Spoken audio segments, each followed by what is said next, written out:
Good morning বন্ধুরা। তো এখন বাজে 4টে, ভোর 4টে, আর আমরা রেডি শেডি হয়ে গেছি, আমাদের লাগেজ রেডি হয়ে গেছে, আর আজকে যাচ্ছি আমরা পুরী।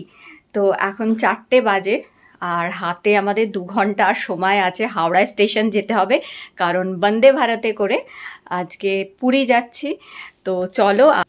তো এখানে মাও রেডি হয়ে গেছে, উঠে মা তো 3টের আগেই উঠে পড়ে রেডি হয়ে গেছিল, সে স্নানও করে নিয়েছে। আমি বললাম স্নান করতাম না, পুরী গিয়েই আমরা স্নান করতে পারবো, কারণ মোটামুটি আমরা 1টা-1:30টার মধ্যে পৌঁছেই যাব ওখানে। তাই যাই হোক, তাও মা স্নান করে নিয়েছে, আর আমরা সব রেডি হয়ে গেছি। লাগেজ নিয়ে নিয়েছি, বেশি লাগেজ করিনি আমরা, অল্প লাগেজ, ওই 5-6 দিনের জন্য যাচ্ছি, সেই কারণেই।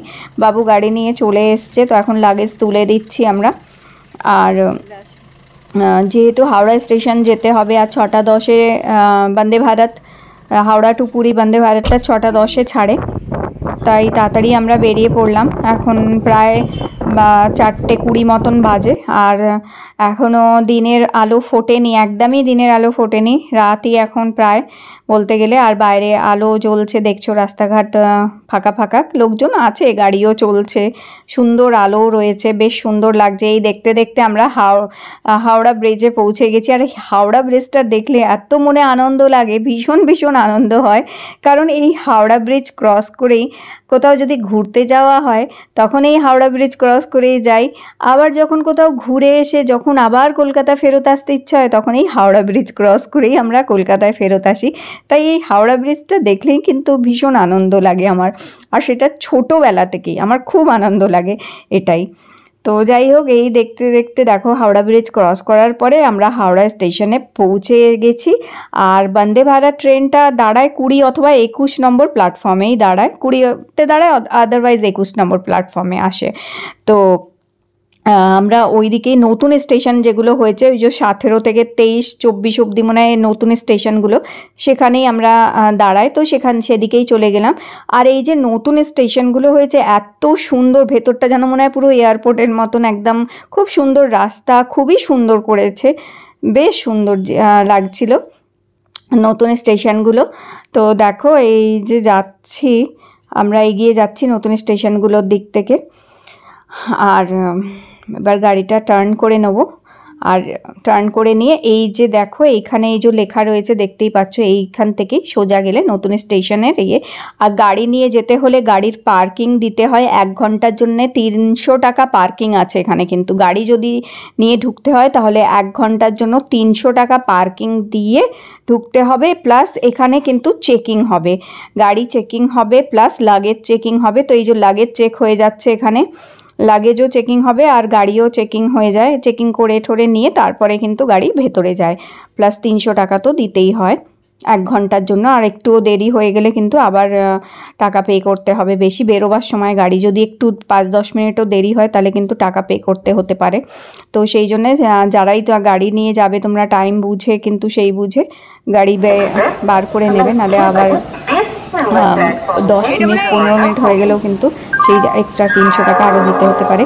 আর ওদিকে দেখো এসে গেছে নিউ জলপাইগুড়ির যে বন্দে ভারতটা, হাওড়া টু নিউ জলপাইগুড়ি বন্দে ভারতটা ওদিকে এসে গেছে, ওর টাইমটা হয়ে গেছে, ওটা এসে গেছে ওদিকে। আর পুরীরটা এখনও আসেনি, নিউ জলপাইগুড়ির টাইমটা আরেকটু আগে আছে। তো যারা যায় তাদের আরও ভোরবেলা আসতে হয় এখানে। আর খুবই এক্সাইটমেন্ট লাগছিল ট্রেন দেখে। তো আমাদের ট্রেনটা এখনও আসেনি, আমরা ওয়েট করছি আসবে কখন। তো নতুন এই রেলওয়ে স্টেশনটা দেখছিলাম ঘুরে, কারণ রিসেন্টলি আমি পরপর যে কটা জায়গায় গেছি আমাদের সাধারণত আমাদের ফ্লাইটে করেই যেতে হয়েছে। আর মায়াপুর গেছি যখন আমরা শিয়ালদা থেকেই আমরা ট্রেন ধরে গেছি। তো হাওড়া স্টেশনে আমি অনেক বছর পর এলাম, সেরকমভাবে মানে ট্রেনে করে যাওয়ার, রিসেন্টলি আমি যত জায়গায় গেছি পরপর সবই ফ্লাইটে করে যাওয়া হয়েছে, ট্রেনে করে যাওয়ার সুযোগটা হয়নি। তো আজ এই নতুন স্টেশনটা দেখে আমার এত ভালো লাগছিল, ভীষণ ভালো লাগছিল। দেখতেই পাচ্ছ তোমরা, এত সুন্দর সাজানো গোছানো, গাছ দিয়ে সুন্দরভাবে সাজানো, পরিষ্কার ঝকঝকে, একদম দারুণ সুন্দর লাগছিল কিন্তু এই স্টেশনটা। আর ওই বন্দে ভারতটাও দাঁড়িয়ে রয়েছে, নিউ জলপাইগুড়ির বন্দে ভারতটা। তো আমাদের ট্রেনটাও এবার চলেই আসবে, আমরা ওয়েট করছি এখানে। আর এই বলতে বলতে দেখতে দেখতে দেখো আমাদের বন্দে ভারত কিন্তু এন্ট্রি নিচ্ছে এখানে। আর দেখে আমার এত এক্সাইটমেন্ট লাগছিলো, ভীষণ ভালো লাগছিলো, কারণ আজ বন্দে ভারত স্টার্ট হয়েছে, অনেক বছর হয়ে গেছে, আই থিঙ্ক 2 বছর 1.5-2 বছর মনে হয় হয়ে গেছে, কিন্তু তারও বেশি হবে হয়ে গেছে। তবে থেকেই আমি ভেবেছিলাম যে এই ট্রেনটা একবার চাপবো, কিন্তু সুযোগই হচ্ছিল না। তো জানি না কেন হঠাৎ করেই এই সুযোগটা হলো, তাই ভাবলাম মানে ট্যুরটা করলাম। তা আমি ভাবলাম না, বন্দে ভারতে করেই যাই, তাহলে ট্রেনটাও হয়ে যাবে, চাপা হয়ে যাবে। তো যাই হোক, চলে এসছে ট্রেন। আর আমাদের যেটা হচ্ছে এর মধ্যে 2টো এক্সিকিউটিভ ক্লাস আছে, এক্সিকিউটিভ ক্লাস 1 আর 2, আর বাকিগুলো এমনি কোচ হচ্ছে, এক্সিকিউটিভ কোচ, আর বাকিগুলো নর্মাল কোচ হচ্ছে। আর সবটাই এসি হচ্ছে, তবে এক্সিকিউটিভে লেগ স্পেসটা একটু বেশি থাকে, সিট ঘোরানো যায়, এরকম অনেক ব্যাপার আছে, সেগুলো সবই আমি তোমাদের দেখাবো। দেখো ট্রেন আসতেই সবাই উঠে পড়েছে, কিন্তু অলরেডি বারবারই ট্রেনে আসার পরে অ্যানাউন্সমেন্ট হচ্ছে যে ট্রেন ক্লিনিং হচ্ছে, একটু পরে উঠতে, কিন্তু কি আমাদের তো মানে হয় না, একটু ধৈর্য রাখতে পারি না আমরা, কতক্ষণে উঠে যাব, সবারই একই ব্যাপার, কতক্ষণে উঠে সিটে বসবো, তো বসে যাব আর কি, এইরকম। তো যাই হোক, ট্রেন আসার পরে ট্রেন অলরেডি ভেতরটা ক্লিন হয়ে গেছিলো, বাথরুম সব ক্লিন করে দিচ্ছিলো আবার থেকে, খুব সুন্দরভাবে পরিষ্কার করে দিয়েছে। আর পরিষ্কার হয় ট্রেন কিন্তু, এবং মাঝেও ট্রেন চলতেও কিন্তু মানে সারাক্ষণই ট্রেন ক্লিন করতে থাকে, ট্রেন পরিষ্কার হতে থাকে কিন্তু। আর এখানে দরজাটার ব্যাপার হচ্ছে হাত দিয়ে খোলার কোনো ব্যাপার নেই, দরজার সামনে দাঁড়ালেই সেন্সার লাগানো আছে, নিজে থেকেই দরজা খুলে যায়, দরজা ওপেন হয়ে যাবে, সেন্সার আছে যেহেতু, সেই জন্য বেশ সুন্দর। আর দরজার আগেই এই যে প্যান্ট্রি রয়েছে, যেখানে কি খাবার দাবার তুলে নেয় আগেই। তো এইভাবে তো ট্রেন আসতে, ট্রেনের ভেতরে আগে তো সব দেখে নিলাম, সব দেখে নেওয়ার পরে আর এরপরে যেটা হচ্ছে আমরা আস্তে আস্তে লাগেজ নিয়ে তারপর এগিয়ে গেলাম। আমরা লাগেজ নিয়ে আগে যাইনি, আগে ভাবলাম ট্রেনের ভেতরটা গিয়ে আগে একটু দেখে আসি, তারপর লাগেজ নিয়ে উঠবো। যারা ভিড় করছে উঠে যাক আগে সবাই, কারণ এখানে তো সেই রকম ব্যাপার নেই যে দৌড়ে গিয়ে আমাকে একটা সিট নিতে হবে, যার সিট তাকে সেখানেই বসতে হবে। তাই এখানে দৌড়াদৌড়ি করার কোনো ব্যাপার নেই, শান্তভাবে আরামসে যাও, কোনো অসুবিধা নেই, নিজের সিট পেয়ে যাবে ঠিকই। তো আমাদের যেহেতু এক্সিকিউটিভ ক্লাস ছিল, এক্সিকিউটিভ ক্লাস টিকিটটা কেটেছিলাম আমি, যাওয়ার সময় এক্সিকিউটিভ কেটেছিলাম, ফেরার সময় নর্মাল কোচ টিকিট কেটেছিলাম, কারণ আমি একটু দেখতে চাইছিলাম যে কেমন ভেতরটা, কি স্পেশাল আছে সেটা দেখার জন্যই আমি এক্সিকিউটিভ ক্লাসটা কেটেছিলাম। নাহলে 2টো ক্লাসেই ভালো, এমন কোনো ব্যাপার না, খুব যে বিশাল কিছু ব্যাপার নেই। তো উঠে পড়লাম, আর এবার লাগেজ রাখারও বেশ সুন্দর ব্যবস্থা আছে, 2টো ক্লাসেই লাগেজ রাখার যথেষ্ট জায়গা, খুব সুন্দর ব্যবস্থা। তো এই উঠে পড়েছি। তো আমরা এখন সিট নম্বর দেখে নিচ্ছি আমি ফোনেই, কেন টিকিটটা আমার ফোনেই ছিল, তো অসুবিধে নেই। এখন ওইখানে দেখো ওপরে লাগেজ রাখার জায়গা, যথেষ্ট জায়গা রয়েছে, বড় লাগেজ হলেও আরামসে তোমরা রেখে নিতে পারবে, কোনো অসুবিধা হয় না। আর সিট দেখে আমি বললাম যে এইভাবে লাগেজ তুলে দিতে। তো আমাদের এখানে যেটা হচ্ছে এক্সিকিউটিভ ক্লাসে দুটো করে সিট থাকে, 2টো সিট এদিকে থাকে, 2টো সিট এইদিকে থাকে, এরকম। আর নর্মাল কোচ যেগুলো হয় সেগুলোতে একদিকে 3টে সিট থাকে, একদিকে 2টো সিট থাকে। তো ফেরার সময় ভিডিওটা দেখলে তোমরা ওটা জানতে পারবে। তো পুরীর আমি পরপর ভিডিও দেবো পরপর ভিডিওগুলো, তাহলে তোমরা দেখে নেবে, সব ব্লগগুলো বুঝতে পেরে যাবে। আর দেখো এইটা যথেষ্ট লেগ স্পেস আছে এখানে। আর এখানে যে টেবিলটা আছে, এইখানে টেবিলটা এক্সিকিউটিভ ক্লাসে টেবিলটা এইরকমভাবেই থাকে, এইভাবে খুলে নিতে হয়, যেমন ফ্লাইটেও হয় এরকমই, কিছু ফ্লাইটে এরকমভাবেই টেবিল থাকে, ফুড রাখার, ল্যাপটপ রেখে কাজ করতে পারো। আর এইখানে দেখো চার্জিং পয়েন্ট আছে, এটাতে ফোন চার্জ দেওয়া যেতে পারে। আর বিভিন্ন চার্জিং পয়েন্ট আছে বিভিন্ন রকমের, আর এই যে 360 ডিগ্রি এই চেয়ার কিন্তু ঘোরানো যেতে পারে, এইটা একটা ভীষণ ভালো এক্সিকিউটিভ ক্লাসে, এইটাই হচ্ছে এক্সক্লুসিভ জিনিস যে তোমরা সিট কিন্তু পুরো 360 ডিগ্রি, প্রত্যেকটা সিটকে 360 ডিগ্রি কিন্তু ঘোরানো যেতে পারে। আর বাথরুম যথেষ্ট পরিষ্কার, খুব সুন্দর পরিষ্কার করে দিয়ে যায়, বারে বারেই বাথরুম পরিষ্কার হয়, পরিষ্কার করে দিয়ে যায়। কিন্তু কিছু কিছু মানুষ আছে যারা বাথরুম নোংরা করে রেখে দেওয়া, কেন যে তাদের হ্যাবিট আমি বুঝতে পারি না। বাথরুম ইউজ করার পরে বাথরুম জল ভালো করে পরিষ্কার করা উচিত। দেখো গ্রিন কালারের যে লাইটটা জ্বলছে এটাই হচ্ছে ফ্ল্যাশ।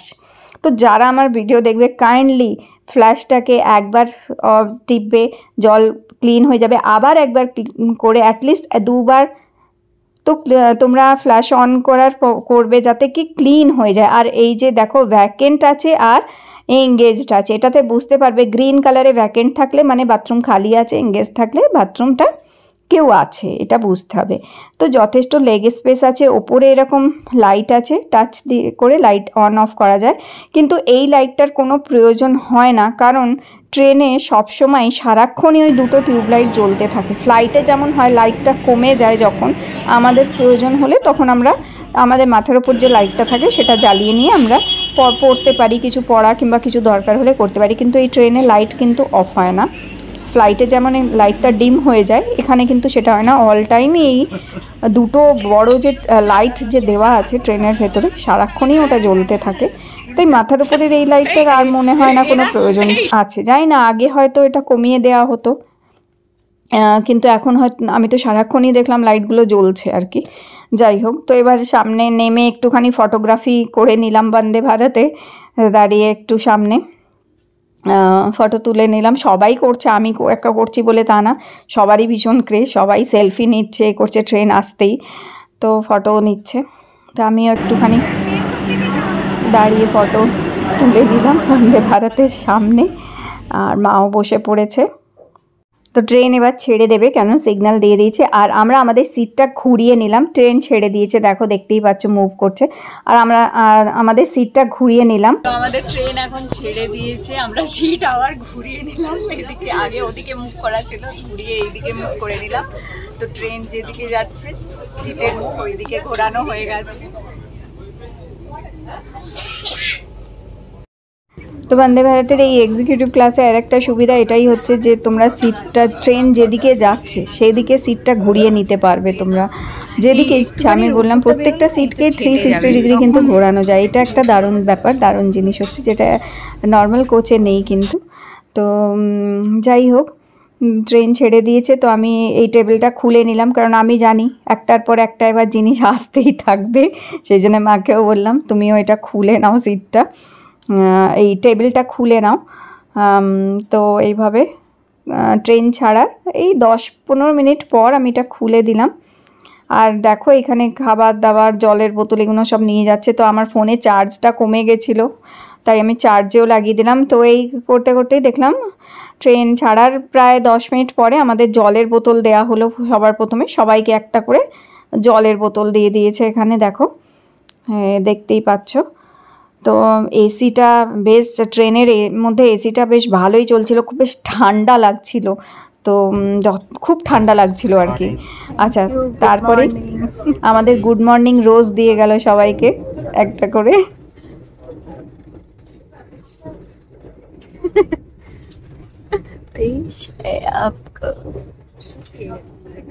বললাম না গোলাপ ফুল দেবে গুড মর্নিং করে, একজন গুড মর্নিং কোথায় চলে গেছে। গুড মর্নিং গোলাপ ফুল পেয়েছি আমরা, এই যে গোলাপ ফুল, শুকে নাও।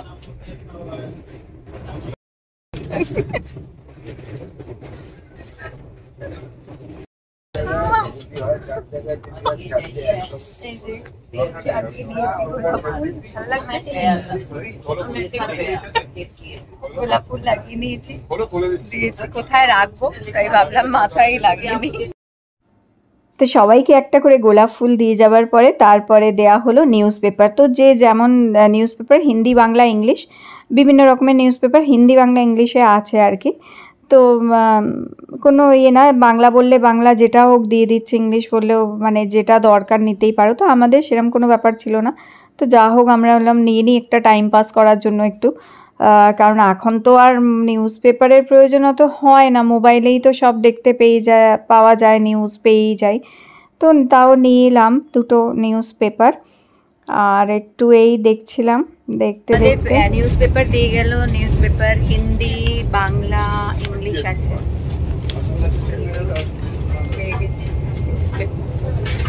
মা নিয়েছে বাংলা নিউজ পেপার। তো বাইরেও খুব সুন্দর, যেহেতু বৈশাখ মাস, চারিদিকে বেশ সুন্দর সবুজ হয়ে রয়েছে, খুব ভালো লাগছিল দেখতে। আর একটা জিনিস হচ্ছে এসি ক্লাসগুলোতে যেটা হয় কাঁচটা একটু ধোয়া ধোয়া থাকে, পরিষ্কার থাকে না, কিন্তু তাও দেখতে বেশ ভালো লাগছিল। আর এর মধ্যেই এসে গেছে আমাদের চায়ের সরঞ্জাম। তো দেখো এখানে চায়ের সরঞ্জাম দিয়ে গেছে, কুকিজ দিয়েছে দুটো করে, আর একটা ইনস্ট্যান্ট চা মশালা চায় একটা করে দিয়ে গেছে। কেউ যদি চায়ের বদলে কফি খেতে চায় তাকে কফির স্যাশেও দিয়ে যায় এখানে। তো আমরা চাই নিলাম এখানে। আর কুকিজগুলো সত্যি খেতে খুব দারুণ ছিল, বাটার কুকিজ ছিল এগুলো, খেতে খুব দারুণ সুস্বাদু ছিল। আর চায়টাও খেতে, মশালা চাটাও খেতে কিন্তু দারুণ ছিল। তো এই সবাইকে একটা করে দিয়ে গেছে, আর এরপরে ট্রেতে করে, আর এবার দিয়ে যাচ্ছে এখানে কাপগুলো। তো কাপগুলো দিয়ে দেবে, আর এরপরে কাপে গরম জল দিয়ে যাবে। তো মোটামুটি আধ ঘন্টা পরে, ট্রেন ছাড়া আধ ঘন্টা পরে কিন্তু আমাদের চা দিয়ে গেল, মানে এইভাবে চা দিয়ে গেছে। আর এখন দেখো রূপনারায়ণ নদী ওপর থেকে যাচ্ছে। তো রূপনারায়ণ নদীতে জল কিন্তু প্রচুর রয়েছে, বেশ মানে জল টলটল করছে, আর দেখো সূর্যের আলো পড়ছে। রূপনারায়ণ নদীটি এত সুন্দর লাগছিল দেখতে, অসম্ভব সুন্দর। আমরা যখন দীঘা টিঘাও যাই তখনও রূপনারায়ণ নদীটা দেখতে কি অপূর্ব লাগে, সুন্দর। আর নেক্সট খুব তাড়াতাড়ি ইচ্ছা আছে দীঘারও জগন্নাথ মন্দিরটা দেখতে যাব আর কি, দেখি। তো এর মধ্যেই দেখো চলে এসছে এখানে জল।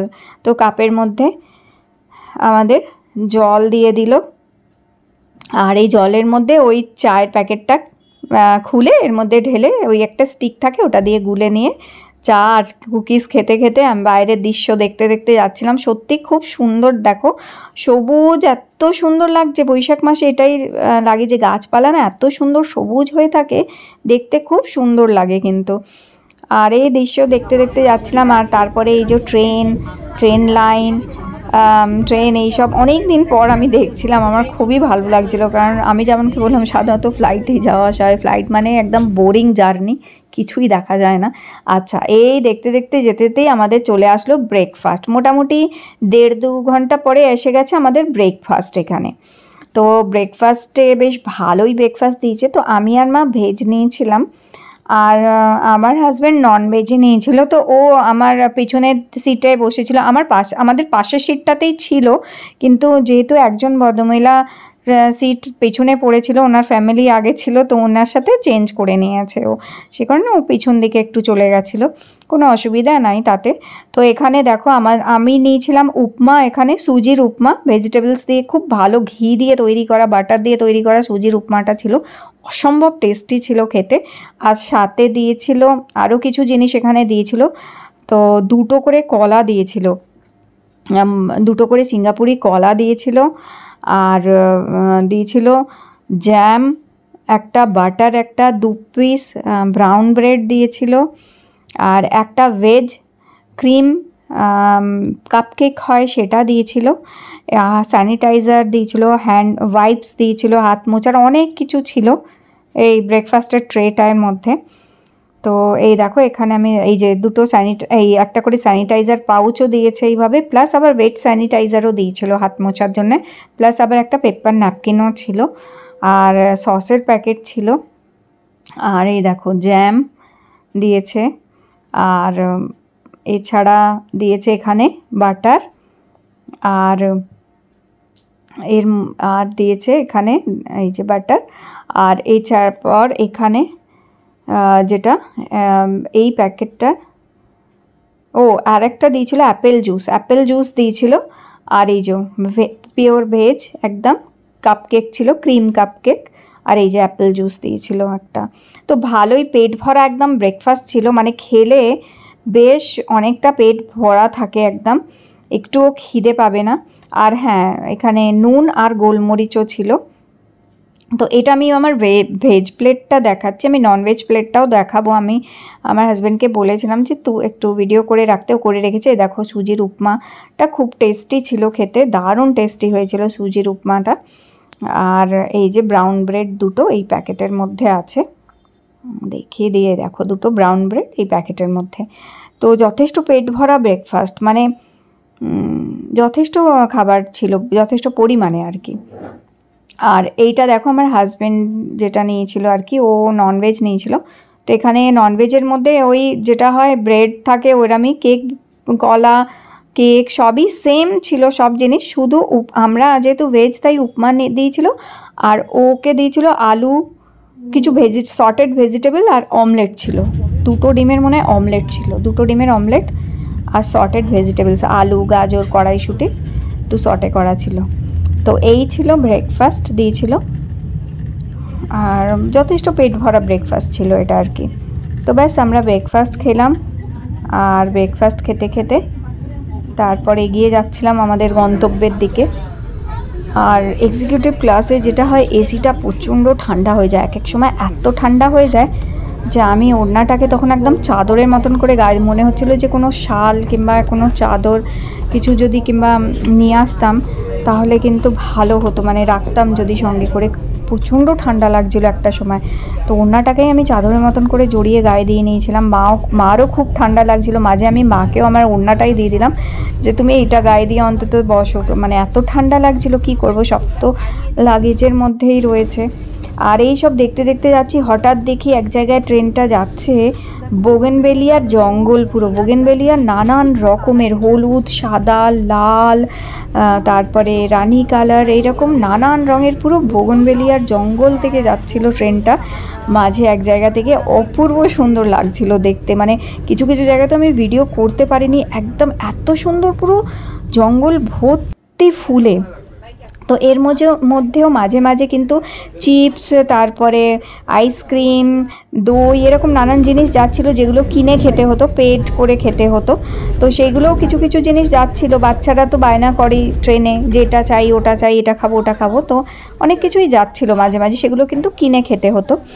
আর এরপরে আমরা আমাদের ট্রেনটা ভুবনেশ্বরে যখন ট্রেনটা যাচ্ছে, তো সেই সময় আমি আমাদের ট্রেনের সিটটাকে ঘুরিয়ে নিয়েছি জানলার দিকে। এই দেখো এইভাবে ঘুরিয়ে নিয়েছি, কারণ ভুবনেশ্বরে প্রচুর প্যাসেঞ্জার নেমে গেছিলো, অনেক প্যাসেঞ্জারই ভুবনেশ্বরে নেমে গেছিলো। তো আমরা কী করলাম, আমাদের ট্রেনের সিটটা ঘুরিয়ে নিয়েছি জানলার দিকে। আমি চলো এইবার এই দিককে মুখ করে বসি একটু কিছুক্ষণ। তো এই দিক মুখ করে তো দেখলাম অনেকেই ঘুরিয়ে নিয়েছে, আমাদের দেখা দেখি অনেকেই দেখো পিছন দিকেও অনেকে ঘুরিয়ে নিয়েছে এইভাবে। তো এইভাবে সিটটা ঘুরিয়ে নিলে জানলার দিকে করে দেখা যায়, বেশ ভালো লাগে। তো এইভাবেই কিছুক্ষণ বসে আমরা যাচ্ছিলাম আর কি, ভালো লাগছিল দেখতে দেখতে যেতে। তো আর এই সময় আর দেখলাম আস্তে আস্তে এখন মাঝে মাঝে এসিটা এত ঠান্ডা হয়ে যাচ্ছে, মাঝে মাঝে আবার এসিটা একটু ঠান্ডাটা কমিয়ে দিচ্ছে। আর বাইরের এই দেখো দৃশ্য। তো মোটামুটি ভুবনেশ্বরের পরে তো আর একটা স্টেশনই থাকে, খুর্দা না কি নাম আছে ওই স্টেশনটা, তারপরেই পুরী স্টেশন এসে যায়। তো ভুবনেশ্বর স্টেশন থেকে আমাদের পার করে গেছে ট্রেন, আর এখন পুরীর দিকে এগিয়ে যাচ্ছে, আর বেশিক্ষণ সময় নেই, মোটামুটি চলেই এসছে কাছাকাছি আর কি। তো এইভাবেই দেখো ট্রেন তো চলে এসছি আমরা পুরী স্টেশনে, আর দেখো সবাই নামার জন্য একদম প্রস্তুত, আমরা এখন নেমে পড়বো। তো ভালোই লাগলো জার্নিটা। আর সামনে একটা না, সামনে আর পেছনে স্ক্রিন থাকে, তো ওখানে অ্যানাউন্সমেন্টও হতে থাকে যে এর পরবর্তী স্টেশন কখন আসবে, প্লাস ওই স্ক্রিনে দেখায় যে কত কিলোমিটার বাকি আছে, কত স্পিডে ট্রেন চলছে, সব কিছু ওই স্ক্রিনগুলোতে আসতে থাকে, তোমরা দেখতে পারো ওগুলোতে, তাহলে জানতে পারবে কতক্ষণ দেরি আছে, এর নেক্সট স্টেশন কি আছে, কত স্পিডে ট্রেনটা কোথায় কোথায় চলছে না, সব ওই দুটো স্ক্রিনে কিন্তু বড় বড় করে শো করতে থাকে। তো বেশ ভালোই সময়টা কেটে গেল কখন কোথা থেকে, মাঝে ঘুমিয়েও নিয়েছিলাম। তো নেমে পড়লাম, আর বন্দে ভারতের জার্নি সত্যিই খুব ভালোই লাগলো, বেশ সুন্দর কাটলো জার্নিটা। আর পুরী স্টেশনে দেখো নেমে পড়েছি আমরা এখন, আর প্রচুর লোক নেমে পড়েছে। আচ্ছা, পুরী স্টেশনে যেটা হচ্ছে গাড়ি আছে, যেটা লাগেজ এবং প্যাসেঞ্জার নিয়ে স্টেশন থেকে পার করে অটো স্ট্যান্ড অবধি নিয়ে যাবে তোমাদের, সেই গাড়িও কিন্তু থাকে। অনেকেই তো বয়স্করা এমন আছেন যারা হাঁটতে পারেন না, অসুবিধা আছে, কিংবা লাগেজ অনেক বেশি আছে, তাদের জন্য বেশ সুবিধা, এরকম গাড়ি থাকে, সেই গাড়িতে করে যেতে পারেন, কোনো অসুবিধা নেই, বেশ ভালো। পুরো স্টেশন থেকে পার করে অটো স্ট্যান্ড অবধি পৌঁছে দেয়। তো বন্দে ভারতে জার্নি করে আমার বেশ ভালোই লাগলো এখানে। আর আমি আরেকবার উঠে আমি বললো যে একবার চেক করে নাও কিছু, কোনো লাগেজ কিংবা কিছু রয়ে তো যায়নি। আমি একটু দেখে নিয়ে আমি বলছি না, এবার নেমে পড়ি। তো এইবার আমরা নেমে পড়লাম, আর এখন আমরা যাব অটো স্ট্যান্ডের দিকে। আর নামার পরে ট্রেনটা আসার পরে প্রচুর লোক দেখি বন্দে ভারতের সামনে দাঁড়িয়ে দাঁড়িয়ে সেলফি তুলছে, ফটো তুলছে, খুব অনেকেই। তো এবার আমরাও এগিয়ে পড়লাম। আমাদের লাগেজ, এই যে এই গাড়িগুলোর কথাই আমি বলছিলাম, এই গাড়িগুলো করে তোমরা একদম লাগেজ নিয়ে পুরো অটো স্ট্যান্ড অবধি চলে যেতে পারে, যাদের অনেক বেশি লাগেজ থাকে কিংবা যারা হাঁটতে পারে না, অসুবিধা তাদের জন্য। তো আমাদের লাগেজ তো খুবই কম ছিল, বেশি লাগেজ নিয়ে আমরা যাইও নি। তো এবার আমরা বাইরের দিকে বেরিয়ে যাচ্ছি এখন হাঁটতে হাঁটতে। আর যেটা হচ্ছে সবাই অনেকে দেখো ফটো ভিডিও তুলছে বন্দে ভারতের। তো আমিও ভাবলাম সামনে থেকে একটু সেলফিটা তুলবো, কিন্তু এত লোকের ভিড় দাঁড়িয়ে রয়েছে যে সেই সুযোগটা আমি আর করে উঠতেই পারলাম না। এই যে একটু তুলবো ফটো, সেইভাবে আমি তুলতে পারিনি। যাই হোক, তো আজকের এই বন্দে ভারতের জার্নি ব্লগটা কেমন লাগলো অবশ্যই কমেন্ট করে জানিও। ভালো লেগে থাকলে লাইক দিও, চ্যানেলটি সাবস্ক্রাইব করে রেখো, আর আমার পুরো ব্লগগুলো দেখতে ভুলো না। আমি পরপর পুরো ব্লগগুলো দেবো। তো আবার দেখা হবে তোমাদের সাথে নেক্সট ব্লগে। তো এখনের জন্য টাটা।